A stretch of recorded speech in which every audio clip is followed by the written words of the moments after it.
श्रीमती लक्ष्मीबाई देशमुख उपजिल्हा सामान्य रुग्णालय येथील 3 कर्मचारी रेल्वे नियमांचे उल्लंघन करताना आरपीएफच्या तावडीत सापडल्याची घटना मूर्तिजापूर रेल्वे स्थानक येथे घडली।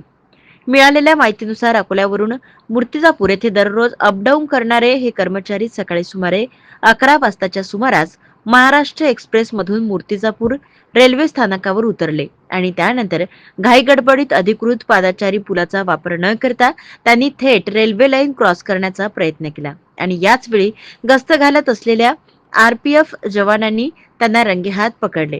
रेल्वे नियमांचे उल्लंघन केल्यामुळे संबंधित कर्मचाऱ्यांवर दंडात्मक कारवाई करण्यात आली आहे आणि या दरम्यान हे कर्मचारी अकोल्यावरून मूर्तिजापूर येथे दररोज ये जा करत असल्याची माहिती समोर आली आहे।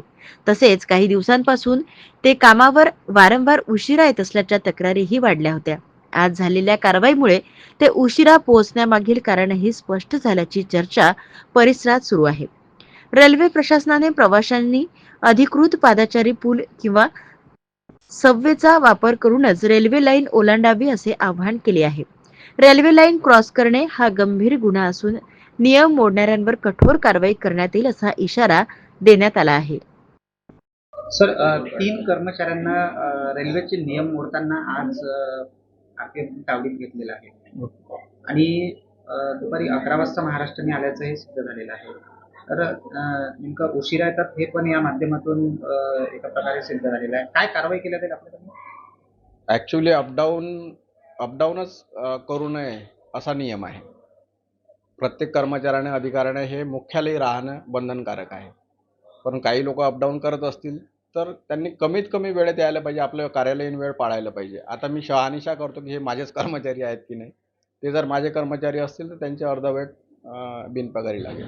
बरेच आपल्या कार्यालयातील काही अधिकारी त्यांना सोडवण्याकरता पण तिथे बदल करत होते त्यांना। नाही असं माझ्या निदर्शनात नाही आलं। तुम्ही आणि याबद्दल कर्मचारी उशिरा येतात आणि नाही, कोणी चुकीचं करत असेल तर त्याला सपोर्ट करायला नाही पाहिजे आपण ऍक्च्युली। पण शोक व्यक्त केला, नाराजी व्यक्त केली होती याबद्दल की कर्मचारी उशिरा येतात आणि लवकर जातात, तर नेमकी कारवाई केली जाईल पाहिजे। हो, कारवाई निश्चितच केल्या जाईल आणि जे लेट लतीफ आहेत आणि जे लवकर जातात त्यांच्यावर आम्ही आता विशेष निगराणी ठेवून विशेष त्यांच्यावर आपण कारवाई करू।